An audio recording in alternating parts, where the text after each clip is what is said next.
আসসালামু আলাইকুম, বিসমিল্লাহির রহমানির রহিম। আব্দুল ফার্মিং লাইভ ইউটিউব চ্যানেলের পক্ষ থেকে দর্শক আপনাদের সবাইকে সাদর আমন্ত্রণ। আশা করি সবাই ভালো আছেন। দর্শক, আজকে এক ভিন্ন চিত্র, নতুন লোকেশনে নতুন দৃশ্য ধারণ করতে এসেছি।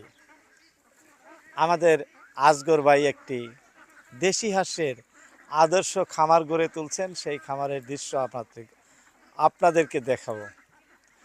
দর্শক, হাঁসগুলো বিক্রির বয়স হয়ে গেছে, কতদিন পোষণ করলো, কত খাদ্য খাইলো, এই হাঁস থেকে কত লাভ হইতেছে, ভাইয়ের কাছে এ টু জেড জানবো। অনেকেই দেশি হাঁসের খামার করেন, সেই খামার থেকে অনেকেই লস বলে কন, কেউ লাভ বলে কন, যাই হোক বিভিন্ন জনের বিভিন্ন মতামত থাকে। আর এই খামারের পিছনে কি ধরনের পরিশ্রম হয় এ টু জেড কিন্তু আজকের ভিডিওর মাধ্যমে আপনাদের মধ্যে শেয়ার করব। দর্শক, দেখতেছেন হাঁসগুলো এখানে পানিতে অনেক আছে। এবার ওই যে ব্যাপারী আসছে, ব্যাপারী কালেকশন করতেছে হাঁসগুলো, ওখানে উঠায় সেখান থেকে ক্রয় করব। কত ওয়েট হয়েছে, কতদিন বয়সে, কি মূল্যে বিক্রি হইতেছে এ টু জেড আপনাদের শোনাবো। দর্শক, ভিডিও জুড়ে থাকবেন। আজকের ভাই ব্যস্ত ছিল, এতক্ষণ কথা বলতে পারলাম না, যাই হোক এখন ফ্রি হইলো, হাঁস ধরে দিয়ে দিচ্ছে। আসসালামু আলাইকুম ভাই। ওয়ালাইকুম আসসালাম। ভাইজান, আপনার হাঁসের খামার দেখলাম, আপনার হাঁস কিভাবে বিক্রি করতেছেন সেটাও দেখলাম। জানার বিষয়, আপনার এই হাঁস কতদিন পোষণ করলেন? আমি এটা আপনার আজকে কত তারিখ? আজকে 19-20 তারিখ। 20 তারিখ, 1 মাস 20 দিন। 1 মাস 20 দিন 20 দিন, অর্থাৎ 2 মাস এখনো হয় নাই। পোষণ করে বিক্রি করলেন, এটা তো দুর্ভাগ্যজনক বলা যায়। দর্শক, অনেকেরই বিশ্বাসে আসবো না, অনেকে অনেক মন্তব্য করবেন, কিন্তু বাস্তবতার থেকে বলতেছি, ভাই অনেক দিন ধরে হাঁস পোষণ করে, সেই অভিজ্ঞতার থেকে উনি কিভাবে পোষণ করছে সেই তথ্যই আজকে তুলে ধরব। এই 1 মাস 20 দিন ভাইজান আপনি কি কি খাওয়াইলেন? দানা, হ্যাঁ, আপনার দেখি আপনার দানার কোয়ালিটি দেখি। দানার কোয়ালিটি দেখেন, এই যে বর্তমান দিয়ে আছি দানা, ধান আর ভুসি, যেটা আমরা দানা, ধান আর ভুসি হ্যাঁ মিশ্রিত ভাবে বর্তমান এইভাবেই এক জায়গায় রেখে খাওয়ান। হ্যাঁ। আর ফ্রি খাদ্য? ফ্রি খাদ্য বলতে বর্তমান আমাদের এখানে কিছুই নেই, কিছুই নাই। কিছুই না, আবদ্ধভাবে রাখা হইতেছে, সব জায়গায় ধান কেটে ফেলাইছে, এখন ফ্রি বলতে কিছু নাই আর। দর্শক, ফ্রি বলতে আজকের ভাই কিছুই নাই বলছে। ধান, দানা এগুলো কিনা খাদ্যের উপরে, তাতে একটি বেশ কত হাঁস ছিল এই বেশে? 300 বেচ আছে।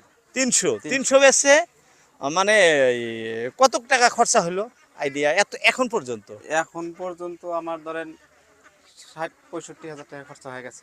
65,000 টাকা খরচা হয়েছে। আচ্ছা, 65,000 টাকা খরচা হয়েছে। আর 300 হাঁস বিক্রি করে এখন যেভাবে বিক্রি করতেছেন, আজকে কি দাম বিক্রি করলেন এই হাঁসগুলো? 800 টাকা জোড়া। 800 টাকা জোড়া, পার পিস 400 টাকা। 800 টাকা জোড়া যদি বিক্রি করা যায়, আর বেশি তো বেচেন নাই? না, বেশি বেশি নেই, 800 টাকা। 800 টাকা জোড়া বিক্রি করলে আপনার 300 হাঁসে কত আসতেছে? হিসাব মারলে 40-43 1,20,000 টাকা। বাচ্চা দাম দিয়ে, ও বাচ্চা তো আপনি নিজস্ব হ্যাচারি। যাই হোক দর্শক, বাচ্চাগুলো আজকের বার নিজস্ব হ্যাচারি, নিজস্ব ইনকিউবেটর আছে, ডিম ফুটায় সেখান থেকে বাচ্চা বার করছে। তো যে কথাগুলো বললো জিনিয়ন পোষণ করে সেই তথ্য থেকে। আর রোগ বালাই যদি একটু বলতেন থুলমূল। রোগ বালাই বলতে আপনার হাঁস সাধারণত যত সাবচিকন জায়গায় রাখবেন কোনো রোগ বালাই হবে না। রোগ বালাই হবে না। ঠান্ডা সিজনে আপনার একটু লাইটের ব্যবস্থা করবেন, লাইনের, তাতেই যথেষ্ট। বাচ্চা থাকতে আপনার 0 থেকে নিয়ে ধরেন 18 থেকে 20 দিন পর্যন্ত একটু যত্ন নেওয়া লাগে, এতটুকু পর্যন্ত বাস। তারপরে লাইটের কোনো প্রয়োজন হয় না। 20 দিন পরে আর লাইটের প্রয়োজন হয় না। আর খাদ্য, এই ধরনের খাদ্য খাওয়াইলে হাঁসের কোনো বেমার আজার হয় না। আরে ভ্যাকসিনেশন, আপনি কি এই হাঁসগুলো কি কোনো ভ্যাকসিন দিয়েছিলেন? না, ভ্যাকসিন দেইনি আমি। বিক্রির জন্য পোষণ করে আমি কোনো ভ্যাকসিন দেই না। যাই হোক, ভ্যাকসিন দেওয়াটা বাধ্যতামূলক দিতে হয়। দর্শক, আজগর ভাইয়ের মুখে শুনলেন, খুব ব্যস্ত মানুষ, যাইতেছে। যাই হোক, কিভাবে পোষণ করছে আর কতগুলো হাঁস পোষণ করছে, বর্তমান যেটা মার্কেট আমি স্বচক্ষে দেখলাম, ব্যাপারীরা একটি করে হাঁসের ওয়েট জোড়া 3.5 কেজি হলে 1 কেজি 700 গ্রাম একটি করে হাঁসের ওয়েট হয়েছে। যেহেতু আমাদের এখানে বাজার মূল্য বেশি হাঁসের, সেই হিসাবে 800 টাকা জোড়া উনি বিক্রি করতেছে। আর 100 আমাদের এটা প্রচুর বিশাল মানে খোলা জায়গা আছে, ওনার কিন্তু আবদ্ধ অবস্থায় হাঁস পালছে। এই যে পানিটুকু দেখতেছেন এতটুকুই, আর বেশি নাই। যাই হোক, আজকের মতো আপনাদের মধ্যে থেকে টানছি। কথা হবে আবার অন্য কোনো ভিডিওতে। আসসালামু আলাইকুম।